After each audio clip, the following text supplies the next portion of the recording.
En este vídeo, profundizaremos en la configuración de las filas de la matriz multinivel en Power BI. Nos enfocaremos en cómo adaptar las características visuales de cada fila según el nivel visual. Esta funcionalidad nos permite definir sangrías, bordes y otros aspectos clave para mejorar la claridad de los datos. Podemos personalizar diferentes características de cada fila en función del nivel visual. Por ejemplo, la sangría de fila para ajustar la posición horizontal y crear una estructura jerárquica visual clara. Con el espaciado podemos definir el espaciado superior e inferior, mejorando la separación visual entre filas. También podemos configurar bordes alrededor de las filas para resaltar secciones importantes. La altura de fila se puede ajustar para acomodar textos más largos o para reducir el espacio entre los elementos de la matriz.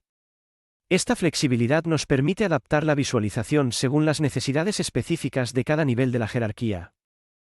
Sigue mis pasos. Comenzamos configurando el nivel visual 4.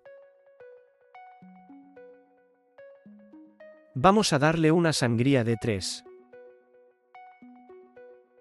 Observa cómo dentro de la matriz, todas las partes que corresponden con el nivel 4, se le ha aplicado la sangría. Sigamos ahora con el nivel 3. En este caso, vamos a darle nuevamente una sangría de 3, y un margen superior e inferior de 5. De esta forma, conseguimos que este nivel visual se diferencie también por su espaciado.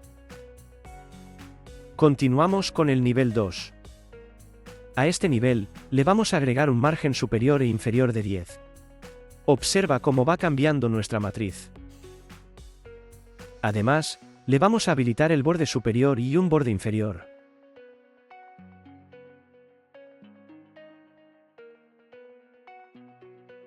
Al borde inferior, le vamos a indicar que el estilo sea de doble línea. Y le vamos a dar un grosor de 4 para que se diferencie claramente.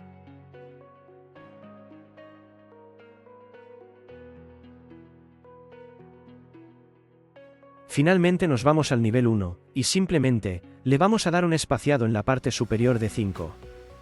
Observa el cambio tan drástico que ha dado nuestra matriz, y como ahora, diferenciamos claramente los distintos niveles visuales en base al comportamiento que nosotros hemos deseado.